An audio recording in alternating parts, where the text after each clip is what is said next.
Livro 2, Conversando com Deus. Capítulo 8, página 123. Continuação da narrativa. O autor fala: o interessante em conversar com Deus é que o Senhor sempre me deixa com mais perguntas do que com respostas. Agora eu tenho perguntas sobre política, assim como sobre sexo. Deus. Alguns dizem que são a mesma coisa, que na política tudo o que você sempre faz é... O autor. Espere um minuto. O senhor não vai me dizer uma obscenidade, né? Deus. Bem, sim, achei que isso iria chocá-lo um pouco. O autor. Ei, pare com isso. Deus não deve falar assim. Deus. Então por que vocês falam? O autor. A maioria de nós não fala. Deus. É claro que fala. O autor. As pessoas que são tementes a Deus não falam.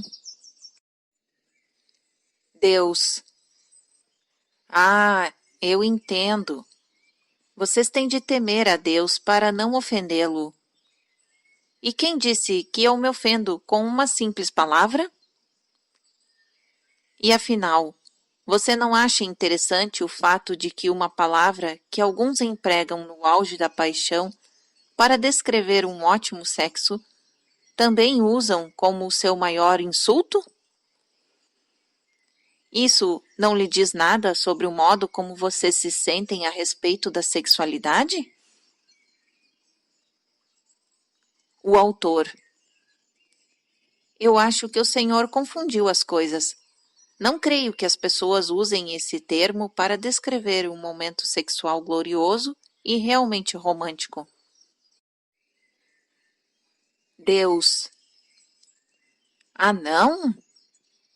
Você tem entrado em algum quarto ultimamente? O autor. Não. O senhor tem? Deus. Eu estou em todos eles, o tempo todo. O autor. Bem, isso deveria fazer com que nos sentíssemos à vontade. Deus. O quê? Está dizendo que vocês fazem coisas em seus quartos que não fariam na minha frente? O autor. A maioria das pessoas não se sente à vontade com ninguém observando, muito menos Deus. Deus. Contudo, em algumas culturas aborígenes, polinésias, o sexo é praticado abertamente. O autor. Sim, bem, a maioria das pessoas não chegou a esse nível de liberdade. De fato, elas considerariam esse comportamento regressão a um estado primitivo pagão. Deus. Essas pessoas que você chama de pagãs têm um grande respeito pela vida, desconhecem o estupro e praticamente não há assassinatos em suas sociedades. Sua sociedade torna o sexo uma função humana muito natural e normal, uma coisa oculta, e depois mata as pessoas abertamente. Isso é obscenidade. Vocês tornam o sexo tão sujo e vergonhoso, um tabu, que ficam constrangidos ao praticá-lo. O autor. Isso é besteira. A maioria das pessoas simplesmente tem um senso de propriedade diferente. poder-se-ia dizer que maior em relação ao sexo. Elas consideram uma interação particular, para algumas é uma parte sagrada de seu relacionamento. Deus. Falta de privacidade não é o mesmo que falta de santidade. A maioria dos ritos mais sagrados da humanidade são realizados em público. Não confunda privacidade com santidade. Quase todos os seus piores atos são realizados em particular, e vocês reservam apenas os seus melhores comportamentos para ser mostrados em público. Isso não é uma defesa do sexo público, é meramente uma observação de que a privacidade não é necessariamente o mesmo que santidade, e que publicidade não a rouba de você. Quanto à propriedade, essa palavra e o conceito comportamental por trás dela fizeram mais para acabar com as maiores alegrias de homens e mulheres do que qualquer outra construção humana, exceto a ideia de que Deus é castigador, que completou o trabalho. O autor. Aparentemente, o senhor não acredita em propriedade. Deus. O problema com a propriedade é que alguém tem de estabelecer os padrões, o que significa automaticamente que seus comportamentos são limitados, dirigidos, ditados pela ideia de outra pessoa do que lhe traria alegria. No tocante à sexualidade e a todas as outras coisas, isso pode ser mais do que limitador, pode ser devastador. Eu não consigo pensar em nada mais triste do que um homem ou uma mulher achando que gostariam de experimentar algo e depois se contendo por achar que aquilo que o sonharam, que fantasiaram, iriam contra os padrões de propriedade. Note bem, isso não é algo que eles não fariam, é apenas algo que consideram inadequado. Não apenas no que diz respeito à sexualidade, como em toda a vida, nunca deixe de fazer algo apenas porque poderia ir contra os padrões de propriedade de outra pessoa. Se eu tivesse um adesivo em meu carro, estaria escrito nele: rejeite os padrões de propriedade. Eu certamente colocaria um aviso assim em todos os quartos. O autor. Mas o nosso conceito de certo e errado é o que mantém a sociedade unida. Como podemos viver em comum se não chegarmos a um acordo sobre isso? Deus. Propriedade não tem nada a ver com os seus valores relativos de certo ou errado. Todos vocês poderiam concordar em que é errado matar um homem, mas é errado correr nu na chuva.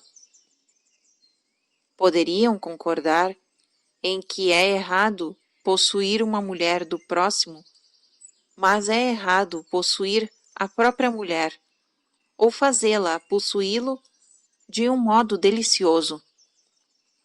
Propriedade raramente se refere a limitações legais, mas frequentemente a questões mais simples do que é considerado adequado. O comportamento adequado nem sempre é aquele que, como vocês dizem, é do seu maior interesse. Raramente é o comportamento que lhe traz mais alegria. O autor. Voltando à sexualidade, então o Senhor está dizendo que qualquer comportamento é aceitável, desde que haja consentimento mútuo de todos os envolvidos e afetados? Deus. Isso não deveria ser verdadeiro no que diz respeito a toda a vida? O autor. Mas às vezes nós não sabemos quem será afetado ou como. Deus. Você deve ser sensível a isso. Deve ficar muito consciente. E quando não puder realmente saber e imaginar, deve ficar do lado do amor. A principal pergunta em qualquer decisão é: o que o amor faria agora? Amor por si mesmo e por todos os afetados ou envolvidos. Se você amar uma pessoa, não fará nada que ache que poderia prejudicá-la. Se houver alguma dúvida, esperará até ter certeza. O autor. Mas isso significa que as outras pessoas podem controlá-lo. Tudo que tem de dizer é que uma determinada coisa as prejudicaria e seus atos serão limitados. Deus. Apenas pelo seu eu. Você não desejaria limitar os seus próprios atos aos que não prejudicam as pessoas que ama? O autor. Mas e se você se sentir prejudicado por não fazer alguma coisa? Deus. Então deves dizer à pessoa amada a sua verdade, que está se sentindo prejudicado, frustrado, limitado por não fazer uma determinada coisa que gostaria de fazê-la, que ela concordasse em que a fizesse. Você deve tentar esse acordo. Tente chegar a um meio termo, uma linha de conduta que permita que todos saiam ganhando. O autor. E se essa linha de conduta não puder ser encontrada? Deus. Então, eu repetirei o que já disse. Trair a si mesmo para não trair outra pessoa é, apesar disso, traição. A maior traição. Seu Shakespeare disse isso de outro modo. Para seres verdadeiro, é certo que como a noite segue-se ao dia, não pode ser desleal com nenhum homem. O autor. Mas o Senhor, que sempre faz o que quer, torna-se muito egoísta. Não acredito que o Senhor defenda essa atitude. Deus. Você presume que o homem sempre fará o que chama de escolha egoísta. Eu lhe digo que ele é capaz de fazer a melhor escolha. Mas eu também lhe digo que a melhor escolha nem sempre é a escolha que parece ser boa para outra pessoa. O autor. Em outras palavras, às vezes temos de nos colocar em primeiro lugar. Deus. Ah, vocês sempre devem se colocar em primeiro lugar. Então, dependendo do que estiverem tentando fazer ou experimentar, farão as suas escolhas. Quando seus objetivos de vida são muito elevados, suas escolhas também serão.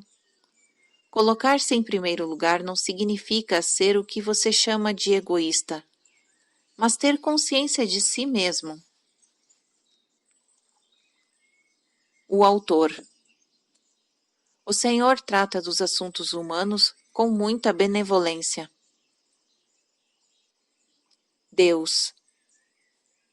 É apenas através do exercício da maior liberdade que é conseguido, ou até mesmo possível, o maior crescimento. Se tudo o que você faz é seguir as regras de outra pessoa, então não cresceu, obedeceu. Ao contrário do que você imagina, eu não desejo a sua obediência. Obediência não é crescimento. E o que eu desejo é crescimento. O autor. E se nós não crescermos, o Senhor nos atirará no inferno, certo? Deus. Errado. Mas eu discuti isso no livro 1, e nós o discutiremos detalhadamente no livro 3. O autor. Está bem. Então, dentro desse amplo parâmetro que o Senhor estabeleceu, posso fazer algumas últimas perguntas sobre o sexo antes de mudarmos de assunto? Deus. Vá em frente. O autor. Se o sexo é uma parte tão maravilhosa da experiência humana, por que tantos mestres espirituais pregam a abstinência? E por que tantos mestres foram aparentemente celibatários? Deus. Pelo mesmo motivo pelo qual quase todos eles têm sido descritos como levando uma vida simples. Aqueles que atingiram um alto nível de compreensão colocam seus desejos carnais em equilíbrio com suas mentes e almas. Vocês são seres de 3 partes, e a maioria das pessoas se experimenta como um corpo. Até mesmo a mente é esquecida depois dos 30 anos. Ninguém lê mais, ninguém escreve, ninguém ensina, ninguém aprende. A mente é esquecida, não é alimentada, não é expandida, nada lhe é acrescentado, o mínimo lhe é exigido. A mente não é estimulada, não é despertada, é aquietada, embotada. Vocês fazem tudo o que podem para torná-la ociosa. Televisão, filmes, revistas, sensacionalismo. Seja o que for que fizerem, não pensam, não pensam, não pensam. Portanto, a maioria das pessoas leva a vida em um nível carnal. Alimenta e veste o corpo, enche-o de porcarias. Elas não leem um bom livro, quero dizer, um livro com o qual possam aprender algo há anos, mas sabem toda a programação semanal da televisão. Há algo de muito triste nisso. A verdade é que a maioria das pessoas não quer ter de pensar. Elas elegem líderes, apoiam governos, adotam religiões que não exigem um pensamento independente. Facilite as coisas para mim. Diga-me o que fazer. A maioria das pessoas quer isso. Onde eu me sento? Onde eu fico? Como deveria cumprimentar? Quando eu pago? O que você quer que eu faça? Quais são as regras? Quais são os meus limites? Diga-me, diga-me, diga-me, diga-me. Eu farei isso. Alguém apenas diga-me. Então, elas ficam desgostosas, desiludidas. Seguiram todas as regras, fizeram o que lhes foi ordenado. O que deu errado? Por que isso se tornou desagradável? Por que não deu certo? Deixou de dar certo no momento em que elas abandonaram às suas mentes as melhores ferramentas criativas que já tiveram. É hora de você reconciliar com sua mente. Seja um companheiro para ela. Tem se sentido muito só. Alimente-a. Tem estado faminta. Alguns de vocês, uma pequena minoria, compreenderam que têm um corpo e uma mente. Trataram bem as suas mentes. Ainda assim, mesmo entre os que respeitam suas mentes, e as coisas da mente, poucos aprenderam a usar mais do que um terço de sua capacidade. Se soubessem do que suas mentes são capazes, nunca parariam de partilhar suas maravilhas e seus poderes.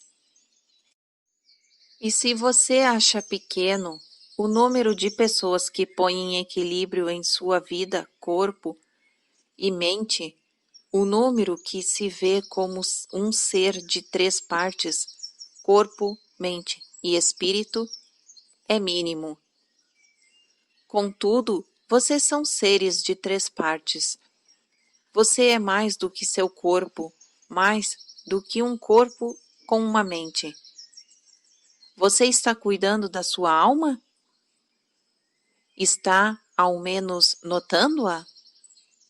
Está curando-a ou ferindo-a? Está crescendo ou diminuindo? Está expandindo ou restringindo? Sua alma está tão solitária quanto a sua mente.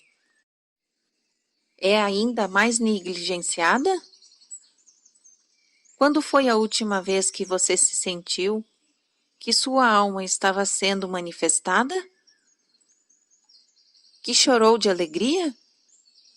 Escreveu poesia? Compôs música? Dançou na chuva? Assou uma torta? Pintou alguma coisa? Consertou algo que estava quebrado? Beijou um bebê? Encostou um gato em seu rosto? Subiu uma colina? Nadou nu? Caminhou durante o pôr do sol? Tocou harmônica? Conversou até a madrugada? Fez amor durante horas? Em uma praia ou bosque? Harmonizou-se com a natureza? Procurou Deus? Quando foi a última vez que você se sentou sozinho em silêncio, viajando para a parte mais profunda de seu ser? Quando foi a última vez que disse olá para sua alma? Quando você vive como uma criatura de uma só faceta, preocupa-se muito com os assuntos do corpo: dinheiro, sexo, poder, bens materiais, estimulações físicas e satisfações, segurança, fama, ganho financeiro. Quando você vive como uma criatura de 2 facetas, também se preocupa com os assuntos da mente: companheirismo, criatividade, estimulação de novos pensamentos, novas ideias, criação de novos objetivos, novos desafios, crescimento pessoal. Agora, quando você vive como um ser de 3 partes, finalmente fica em equilíbrio consigo mesmo.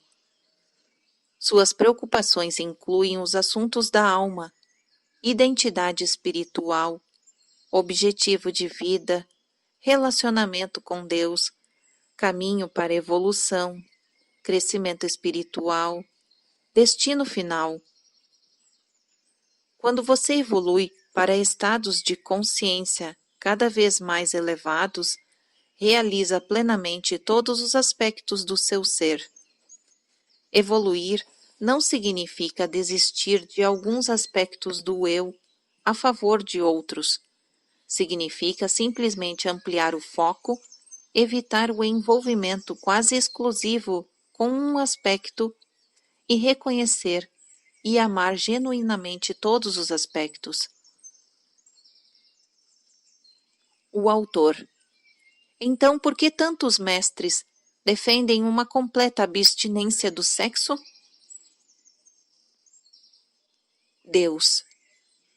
Porque eles não acreditam que os seres humanos podem chegar a um equilíbrio. Acreditam que a energia sexual e as energias que cercam outras experiências mundanas é forte demais para ser contida, para produzir equilíbrio.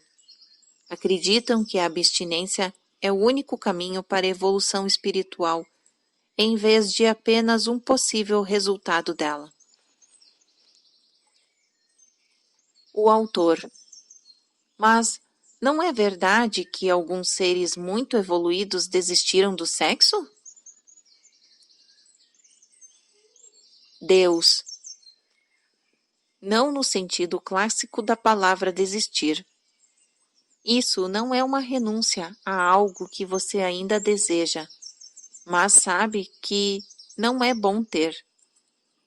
É mais uma sensação de saciedade, como quando não repete a sobremesa.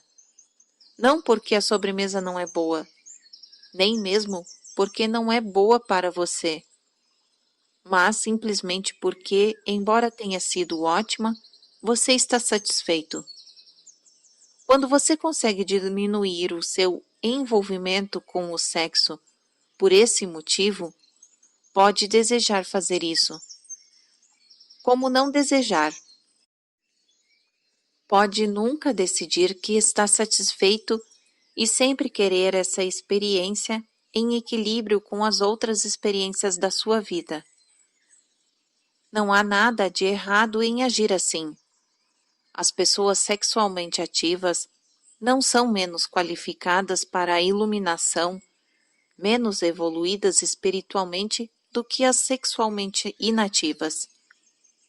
O que a iluminação e a evolução realmente o fazem abandonar é o seu vício em sexo, sua profunda necessidade de ter a experiência, seus comportamentos compulsivos. Do mesmo modo, sua preocupação com dinheiro, poder, segurança, bens materiais e outras experiências do corpo desaparecerá. Contudo, continuará a apreciá-las e deveria apreciar. A apreciação de toda a vida é o que glorifica o processo que eu criei. O desdém pela vida ou qualquer um de seus prazeres, até mesmo os mais básicos e físicos, é desdém por mim, o Criador. Porque quando você diz que a minha criação é pecaminosa, do que está me chamando? Contudo, quando diz que a minha criação é sagrada, santifica a sua experiência com a relação a ela, e também a mim. Eu lhe digo que não criei nada desdenhosamente, e como seu Shakespeare disse, nada é pecado, a menos que seu pensamento o faça ser. O autor. Isso me leva a algumas perguntas finais sobre o sexo. Qualquer tipo de sexo praticado por adultos por livre e espontânea vontade é aprovado por Deus? Deus. Sim. O autor. Até mesmo o sexo depravado, sem amor, as relações homossexuais? Deus. Em primeiro lugar, vamos deixar claro mais uma vez que nada é desaprovado por Deus. Eu não me sento aqui e fico julgando, dizendo que uma ação é boa e outra é má. Como você sabe, eu lhe falei há pouco sobre isso no livro 1. Agora, dentro do contexto que lhe serve, ou não, em seu caminho de evolução, só você pode saber. Contudo, há um ponto em que a maioria das almas evoluídas concorda. Nenhum ato que prejudica outra pessoa leva à rápida evolução. Também há um segundo ponto. Nenhum ato que envolve outra pessoa pode ser realizado sem o seu consentimento e sem a sua permissão. Agora, vamos responder às perguntas que você acabou de fazer dentro do contexto dessas diretrizes. Sexo depravado. Se não prejudicar a ninguém, e se for feito com a permissão dos envolvidos, que motivo alguém teria para considerá-lo errado? Sexo sem amor? O sexo sem compromisso é debatido desde o início dos tempos. Sempre que ouço essa pergunta, penso que gostaria de algum dia entrar em uma sala cheia de pessoas e dizer: se houver alguém aqui que nunca teve sexo fora de um relacionamento amoroso profundo e duradouro, que erga a mão. Deixe-me apenas dizer que nada sem amor é o caminho mais rápido para a deusa. Se for sexo sem amor, ou espaguete e almôndegas sem amor, se você preparou o banquete e o consumiu sem amor, está perdendo a parte mais extraordinária da experiência. É errado perder isso? Aqui, mais uma vez, errado pode não ser a palavra exata. Desvantajoso seria melhor, dado ao seu desejo de tornar-se mais rapidamente possível um ser espiritual superior. Sexo homossexual? Tantas pessoas querem dizer que eu sou contra a homossexualidade ou o seu exercício. Contudo, eu não julgo essa escolha de vocês ou qualquer outra. As pessoas querem fazer todos os tipos de julgamento de valor sobre tudo, e eu estrago a festa. Não quero juntar-me a elas nesses julgamentos. O que é especificamente desconcertante para aqueles que dizem que eu os originei? Eu realmente observo que houve um tempo em que as pessoas pensavam que o casamento entre raças diferentes não era só desaconselhável, mas contra as leis de Deus. Surpreendentemente, algumas ainda pensam assim. Elas viam as suas Bíblias como as suas fontes autorizadas, como fazem a respeito de questões que cercam a homossexualidade. O autor. O Senhor quer dizer que as pessoas de raças diferentes podem se unir pelo casamento? Deus. A pergunta é absurda, mas nem de perto tão absurda como a certeza de alguns que a resposta é não. O autor. As perguntas sobre homossexualidade são igualmente absurdas? Deus. Você é quem decide. Eu não tenho um julgamento sobre isso ou coisa alguma. Sei que vocês gostariam que eu tivesse. Isso tornaria suas vidas muito mais fáceis. Sem decisões a tomar. Decisões difíceis. Tudo seria decidido para vocês. Não teriam de fazer nada além de obedecer. Isso não seria bem uma vida, pelo menos em termos de criatividade e poder pessoal. Mas, por outro lado, não haveria estresse. O autor. Deixe-me fazer-lhe algumas perguntas sobre sexo e filhos. Em que idade é apropriado permitir às crianças tornarem-se conscientes da sexualidade como uma experiência de vida? Deus. As crianças têm consciência de si mesmas como seres sexuais, o que quer dizer com seres humanos desde o início de suas vidas. O que muitos pais em seu planeta fazem agora é tentar não estimulá-las a perceber isso. Se a mão de um bebê vai para o lugar errado, vocês a tiram dali. Se uma criança pequena começa a encontrar momentos de satisfação sexual no prazer inocente proporcionado por seu próprio corpo, vocês reagem horrorizados e passam essa sensação de horror para ela. A criança se pergunta: o que eu fiz? O que eu fiz? Mamãe está furiosa? O que eu fiz? Com sua raça de seres, isso não tem sido uma questão de quando vocês tornam o sexo conhecido para os seus filhos, mas de quando param de exigir que eles neguem as suas próprias identidades como seres sexuais. Quando seus filhos têm entre 12 e 17 anos, a maioria de vocês já deixou de exigi-lo e diz basicamente: embora naturalmente não com palavras, vocês não falam sobre essas coisas. Está bem, agora vocês podem notar que têm partes sexuais e coisas sexuais a fazer com elas. Contudo, a essa altura o mal já foi feito.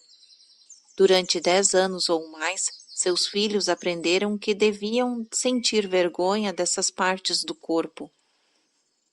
Alguns nem mesmo sabem o nome certo delas. Ouvem algo de bumbum para suas nádegas, a palavra que alguns de vocês se esforçam para inventar, para evitar dizer simplesmente pênis ou vagina. Tendo assim ficado muito claro que todas as coisas relacionadas com aquelas partes do corpo devem ser escondidas, não mencionadas e negadas. Seus filhos entram na puberdade sem saber o que fazer com o que está acontecendo com eles. Não tiveram preparação alguma. Então é claro que se portam mal, reagindo às suas novas e mais prementes necessidades de modo desastrado e não impróprio.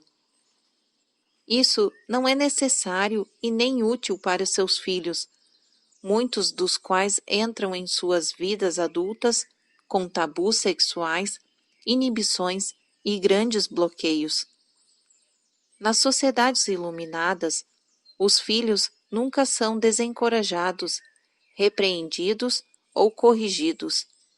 Quando começam cedo a encontrar prazer nas naturezas de seus próprios seres, tampouco a sexualidade de seus pais, isso é, a identidade de seus pais como seres sexuais, é evitada ou necessariamente oculta. Os corpos nus dos pais, dos filhos ou dos seus irmãos são vistos e tratados como sendo totalmente naturais e maravilhosos, não como coisas de que devem se envergonhar. As funções sexuais também são vistas como sendo totalmente naturais e maravilhosas.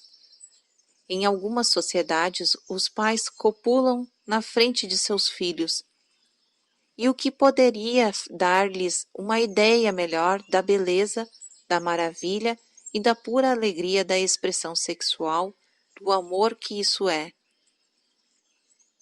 Porque os pais estão constantemente ditando os padrões de certo e errado de todos os comportamentos, e os filhos captam seus sinais sutis e não tão sutis de tudo através de que os veem pensando, dizendo e fazendo. Como já foi observado, você pode chamar essas sociedades de pagãs ou primitivas. Contudo, nelas, o estupro e os crimes passionais praticamente não existem. A prostituição é ridicularizada como sendo absurda e não se ouve falar em inibições ou disfunções sexuais. Embora essa abertura não seja recomendada neste exato momento para a sua própria sociedade, em todos os ambientes, exceto nos mais extraordinários, sem dúvida seria muito estigmatizadora culturalmente.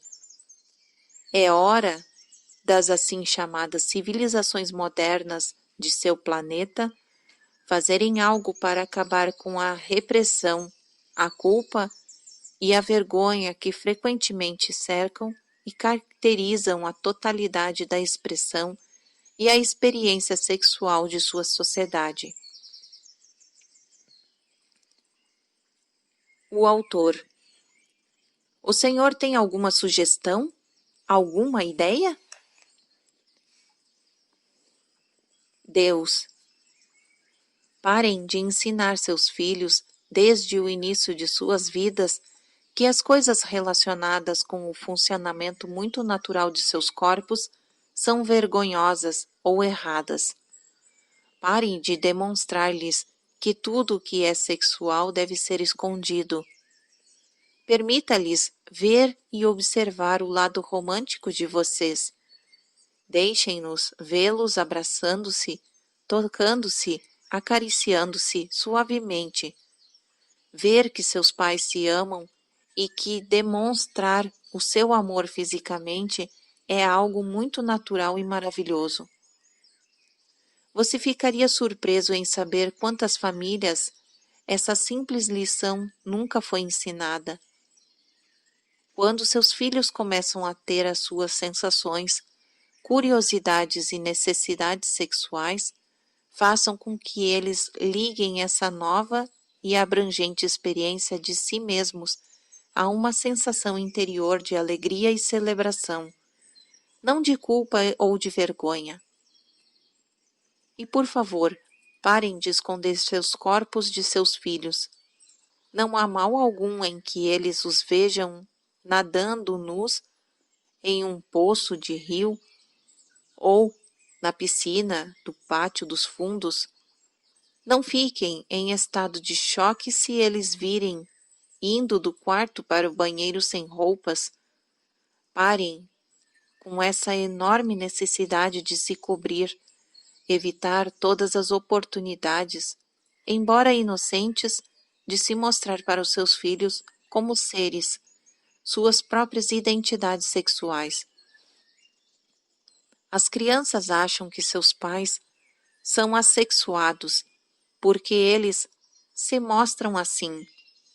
Então imaginam que elas devem ser assim, porque todas as crianças imitam seus pais. Os terapeutas dizem que alguns filhos adultos têm até hoje muita dificuldade em imaginar seus pais fazendo aquilo. O que, é claro, enche esses filhos, agora seus pacientes, de raiva, culpa ou vergonha, porque naturalmente desejam fazê-lo e se perguntam o que há de errado com eles. Então, falem sobre sexo com seus filhos, riam do sexo com seus filhos, ensinem, permitam, lembrem, mostrem a eles como celebrar a sexualidade. É isso que vocês podem fazer por seus filhos. E façam-no desde o dia em que nascerem, com o primeiro beijo, o primeiro abraço e o primeiro carinho que receberem de vocês, e o que os virem recebendo de seus parceiros. O autor. Obrigado, obrigado. Eu tinha muitas esperanças de que o Senhor trouxesse um pouco de sanidade para esse tema. Mas tenho uma última pergunta. Quando é apropriado discutir especificamente a sexualidade com seus filhos? Deus. Eles lhe dirão quando chegar a hora. Cada criança deixará isso claro, se vocês realmente estiverem atentos. De fato, esse é um processo gradual, e vocês saberão o modo apropriado para a idade de seus filhos de lidar com o desenvolvimento da sexualidade, se tiverem acabado com os seus próprios bloqueios em relação a ela. O autor. Como fazemos isso? Deus. Façam o que é preciso. Participem de um seminário, vão a um terapeuta, juntem-se a um grupo, leiam um livro, meditem sobre ele. Descubram uns aos outros acima de tudo. Descubram novamente uns aos outros como homens e mulheres. Reexaminem, recuperem e reclamem as suas próprias sexualidades. Celebrem isso. Apreciem isso. Admitam isso. Admitam com alegria as suas próprias sexualidades e então poderão incentivar seus filhos a admitirem a deles. O autor. Mais uma vez obrigado. E agora, deixando de lado as considerações sobre os filhos, voltando ao tema mais amplo da sexualidade humana, eu tenho mais uma pergunta para lhe fazer. E ela pode parecer frívola e até mesmo desrespeitosa, mas não posso deixar esse diálogo terminar sem fazê-la. Deus. Bem, pare de se desculpar e apenas faça a pergunta. O autor. Está bem. O sexo pode ser excessivo? Deus. Não, é claro que não. Mas a necessidade de sexo pode ser excessiva. Eu sugiro que desfrute de tudo, não necessite de coisa alguma. O autor. Inclusive das pessoas? Deus. Inclusive das pessoas, especialmente delas. Necessitar de alguém é o modo mais rápido de acabar com um relacionamento. O autor. Mas todos nós gostamos de nos sentir necessários. Deus. Então parem de gostar. Em vez disso, gostem de se sentir desnecessários. Porque a maior dádiva que vocês podem conceder a alguém é a força e o poder para não necessitar de você, para nada.